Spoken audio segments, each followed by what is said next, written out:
Hello, नमस्कार साथियों।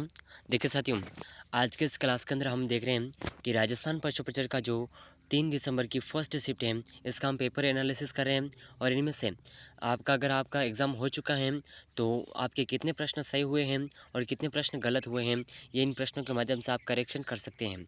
और देखिए, इस क्लास में जो हम क्वेश्चन देख रहे हैं, इनमें से आपके कितने प्रश्न सही हुए हैं, कमेंट करके ज़रूर बताइएगा, ठीक है?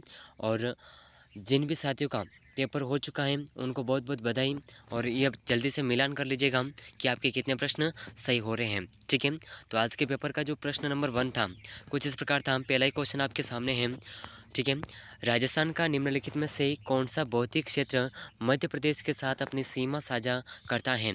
तो देखिए, राजस्थान का जो भौतिक क्षेत्र है जो मध्य प्रदेश के साथ में अपनी सीमा साझा करता है, तो ये क्षेत्र है दक्षिण पूर्वी पठारी क्षेत्र।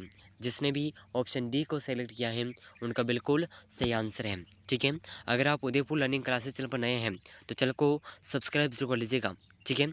और आगे आने वाले एग्ज़ाम बीएसटीसी, पीटीटी, इन सब की तैयारी अभी से शुरू कर रहे हैं। हम नया बैच प्रारंभ कर रहे हैं, तो जिन भी साथियों को बीएसटीसी और पीटीटी की तैयारी करनी है वो अभी से चैनल से जुड़ जाइएगा और अपनी तैयारी को बेहतर बनाइएगा, ठीक है।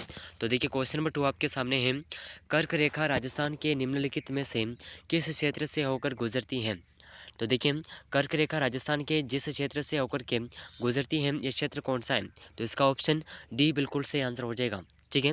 कम समय में आपकी फटाफट सभी क्वेश्चन को देख रहे हैं, ठीक है। बिल्कुल समय नष्ट नहीं करेंगे, सभी क्वेश्चन देख रहे हैं, चाहे मैथ का हो या फिर जीके का हो, ठीक है। तो ऑप्शन डी इस प्रश्न का बिल्कुल सही आंसर हो जाएगा, ठीक है। इसके बाद में क्वेश्चन 3 आपका सामने था।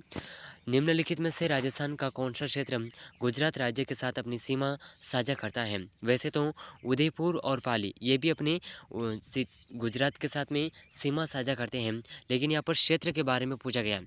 क्या पूछा गया है यहाँ पर? प्रश्न के अंदर क्षेत्र के बारे में पूछा गया है। तो गुजरात राज्य के साथ चित्तौड़गढ़ का एक क्षेत्र अपनी सीमा साझा करता है, तो इस प्रश्न का ऑप्शन 1 बिल्कुल सही आंसर हो जाएगा, ठीक है साथियों। ऑप्शन 1 बिल्कुल सही आंसर हो जाएगा, ठीक है। चलिए, तो देखिए, अगला महत्वपूर्ण प्रश्न जो आज के एग्जाम में पूछा गया था, क्वेश्चन नंबर 4, ठीक है। और ये आपके गणित का सवाल था, मैथ का सवाल था।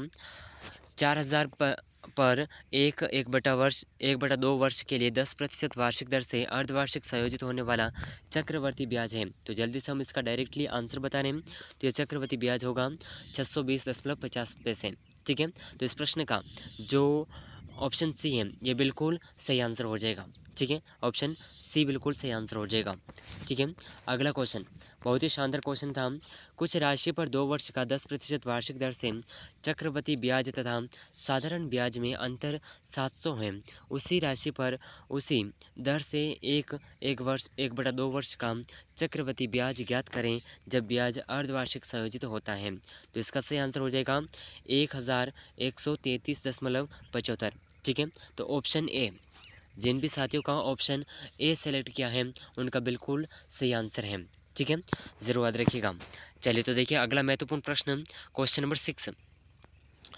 चक्रवृद्धि ब्याज की किस वार्षिक दर पर 5000 की राशि 2 वर्ष पश्चात 5724.50 हो जाएगी? तो ये वार्षिक दर है 7%, ठीक है।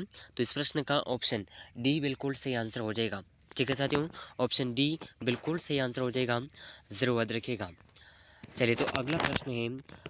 संख्याओं को जो संख्याएं हैं 15, 28, 20 तथा 38, इनमें से प्रत्येक में से कौन सी संख्या घटाई जाए कि प्राप्त संख्याएं समानुपात में हो? तो इनमें से जो संख्या है, ऐसी कितनी संख्याएं घटाई जाए जिससे प्राप्त जो संख्याएं होती हैं वो समानुपात हो, ठीक है। तो ये जो संख्या है, दो संख्याएं, अगर इनमें से प्रत्येक में से दो दो घटाएंगे तो सभी समानुपात होगी, ठीक है। तो इस प्रश्न का ऑप्शन डी बिल्कुल सही आंसर है, ठीक है। ज़रूर याद रखिएगा, बहुत ही महत्वपूर्ण प्रश्न था। चलिए, तो देखिए, अगला जो क्वेश्चन था क्वेश्चन नंबर 8, इस प्रकार पूछा गया था कि उपलब्धता एवं लाभ साझेदारी पर नगोया प्रोटोकॉल के अंतर्गत अंगीकार की गई। तो देखिए, उपलब्धता एवं लाभ साझेदारी पर नगोया प्रोटोकॉल के अंतर्गत जो अंगीकार की गई, तो ये कौन सी है, ठीक है। तो इसके ऑप्शन है भारतीय प्राणी सर्वेक्षण, जैव विविधता संधि, pre investment survey of forest resources. Option D है national centre for biotechnology information, तो देखिए इन चार ऑप्शन में से जो सही आंसर है उपलब्धता एवं साझेदारी, लाभ साझेदारी पर नगोया प्रोटोकॉल के अंतर्गत जिसे अंगीकार किया गया, ये है जैव विविधता संधि। ठीक है, तो ऑप्शन बी बिल्कुल सही आंसर हो जाएगा। ठीक है, यहाँ पर ऑप्शन सी के अलावा ऑप्शन बी बिल्कुल सही आंसर होगा। ठीक है, ज़रूर याद रखिएगा, बहुत ही महत्वपूर्ण प्रश्न था। चलिए तो देखिए अगला महत्वपूर्ण प्रश्न जो आज के एग्ज़ाम के अंदर पूछा गया था, बहुत ही शानदार क्वेश्चन था। ठीक है, तो देखिए प्रथम राष्ट्रीय अंतरिक्ष दिवस 23 अगस्त 2024 को क्यों मनाया गया? तो देखिए प्रथम राष्ट्रीय अंतरिक्ष दिवस 23 अगस्त 2024 को किस लिए मनाया गया? क्योंकि भारत विश्व का चांद पर उतरने वाला चतुर्थ देश बना और 23 अगस्त 2023 को दक्षिणी ध्रुव क्षेत्र में पहुंचने वाला पहला देश बना। इसीलिए इसे अ, प्रथम राष्ट्रीय अंतरिक्ष दिवस के रूप में मनाया जाता है। ठीक है, ज़रूर याद रखिएगा। चलिए तो देखिए अगला जो क्वेश्चन था आज का, बहुत ही शानदार क्वेश्चन पूछा गया था और इनमें से आपके कितने क्वेश्चन सही हो रहे हैं कमेंट करके ज़रूर बताइएगा। ठीक है, तो देखिए राजस्थान के राज्य पशु हैं, तो राजस्थान के राज्य पशु कौन से हैं? चीता और गाय, चीता और ऊँट, भारतीय हिरण यानी कि जिसे हम चिंकारा बोलते हैं, और ऊँट। तो इनमें से ऑप्शन सी बिल्कुल सही आंसर हो जाएगा। ठीक है, भारतीय हिरण। चलिए तो देखिए अगला जो महत्वपूर्ण प्रश्न पूछा गया था कुछ इस प्रकार है, निम्नलिखित में से कौन सी नदी बंगाल की खाड़ी अफवाह तंत्र से संबंधित है? तो ऐसी कौन सी नदी है जो बंगाल की खाड़ी अफवाह तंत्र से संबंधित है? तो इसके नाम हैं जाखम, चंबल, माही और साबरमती। तो इन चारों ऑप्शन में से ऑप्शन बी बिल्कुल सही आंसर हो जाएगा। ठीक है साथियों, ऑप्शन बी बिल्कुल सही आंसर हो जाएगा। और देखिए साथियों, अगर आप उदयपुर लर्निंग क्लासेस चैनल पर नए हैं तो चैनल को सब्सक्राइब जरूर कर लीजिएगा। ठीक है, और संपूर्ण पीडीएफ देखने वाले हैं आज के पेपर की, तो एंड तक जुड़े रहिएगा। ठीक है, चलिए तो देखिए अगला महत्वपूर्ण प्रश्न आपके सामने था, निम्नलिखित में से कौन सी नदी राजस्थान में नहीं बहती है? तो ऐसी कौन सी नदी है जो राजस्थान में नहीं बहती है? तो ये नदी है स्वर्ण रेखा, जिसे हम सुवर्ण रेखा भी कहते हैं। ठीक है, तो इस प्रश्न का ऑप्शन ए बिल्कुल सही आंसर हो जाएगा। ठीक है, चलिए तो अगला क्वेश्चन आपके सामने है, बहुत ही शानदार क्वेश्चन था, क्वेश्चन नंबर 13, निम्नलिखित में से कौन सा राष्ट्रीय राजमार्ग राजस्थान से होकर गुजरता है?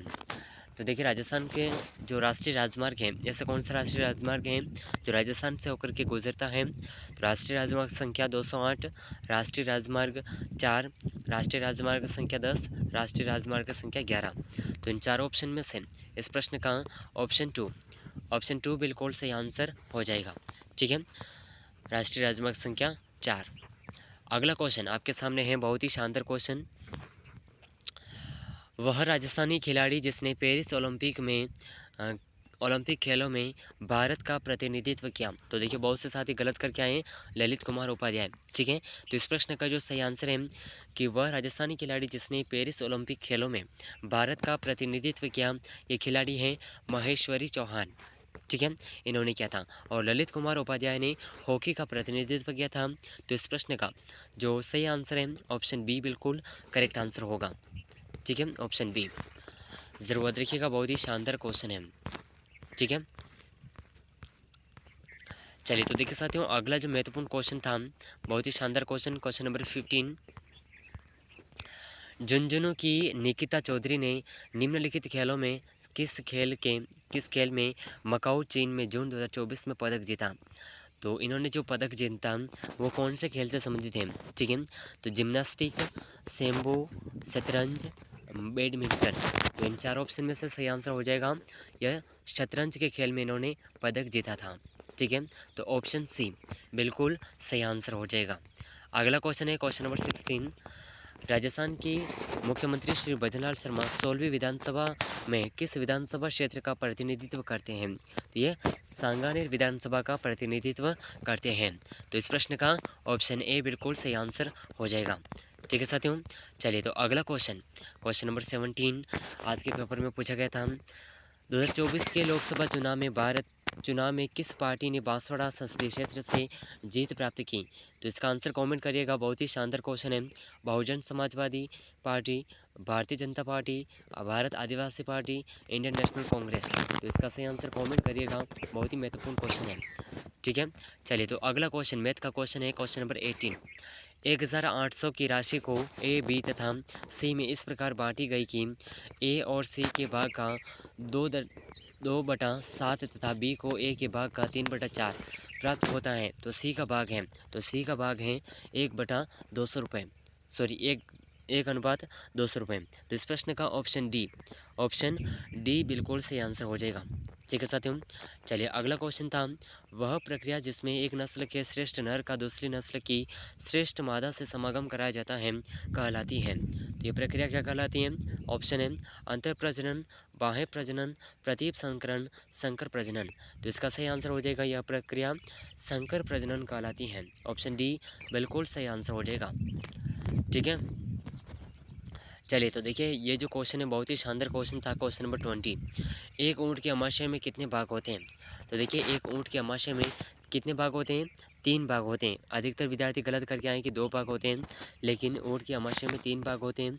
और तीनों भाग के नाम इस प्रकार हैं, रुमेन, रेटिकुलम और एबोमेसम। ठीक है, तो इस प्रकार तीनों अमाशय के ये जो अमाशय के अंदर भाग होते हैं इनके नाम हैं, इन्हें आप ज़रूर याद रखिएगा। और सेकंड शिफ्ट के अंदर आपको इससे रिलेटेड क्वेश्चन भी देखने को मिल सकता है। ठीक है, तो इस क्लास के अंदर हमने 20 क्वेश्चन को पेपर सोल्यूशन देखा है, और संपूर्ण पेपर सोल्यूशन जो है हम शीघ्र ही इस चैनल पर लेकर के आएंगे। तो इनमें से आपके कितने क्वेश्चन सही हो रहे हैं कमेंट करके ज़रूर बताइएगा। अगर आप उदयपुर लर्निंग क्लासेस चैनल पर नए हैं तो चैनल को सब्सक्राइब जरूर कर लीजिएगा। और देखिए ये जो पूरी पीडीएफ है हम इस चैनल पर जल्दी कवर करेंगे लाइव सेशन के अंदर। तो चैनल पर अगर आप नए हैं तो चैनल को सब्सक्राइब जरूर कर लीजिएगा। ठीक है, तो मिलते हैं अगले महत्वपूर्ण प्रश्नों के साथ में। तब तक के लिए जय हिंद, जय भारत।